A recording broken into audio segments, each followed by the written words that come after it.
Here I have SUZUKI S-Cross, and let me show you how to control the volume settings in almost every Suzuki. So basically here we'll explain step by step how to get access in Suzuki Infotainment system to volume settings and what you can change in these settings.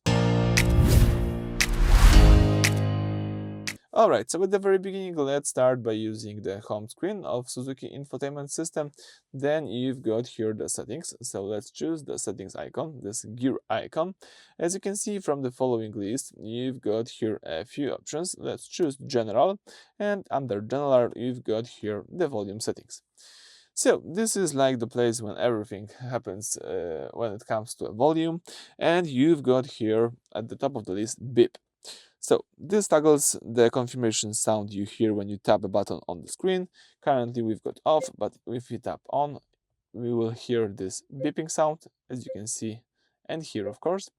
If you would like to turn off the beeping, let's use this toggle. Then we've got also the voice guidance, the second option. So it turns the spoken navigation instructions on or off.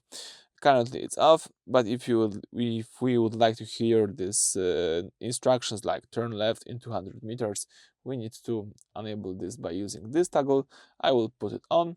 We've got also here the voice guidance volume, so it sets how loud the navigation voice is when it speaks. Right now we've got 8. 8 is the middle. Voice guidance will be heard at this volume. We can hear this level.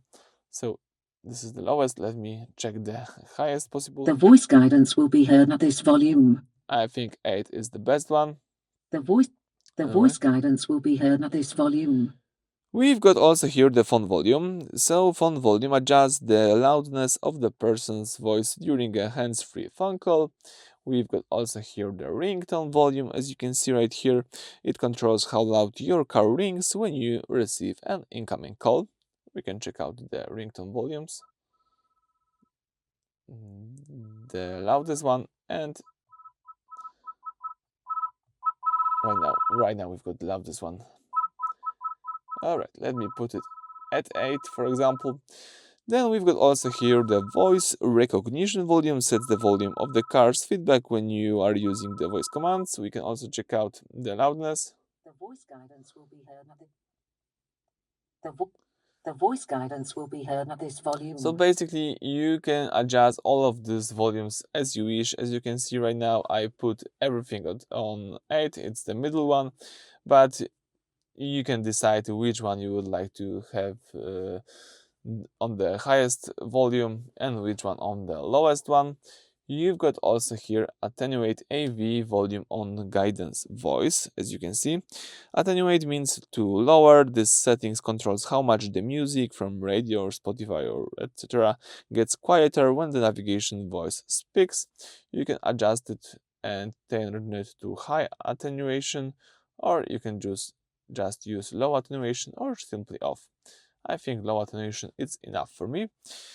You've got also here Attenuate AV volume on camera screen. So when you put the car in reverse and the camera turns on, this settings automatically lowers the music volume so you can concentrate better and hear your surroundings like parking sensor. Right now we've got on. I like to have this feature enabled, so let me leave it on the on toggle. And then you will also speed dependent volume control. It's quite useful.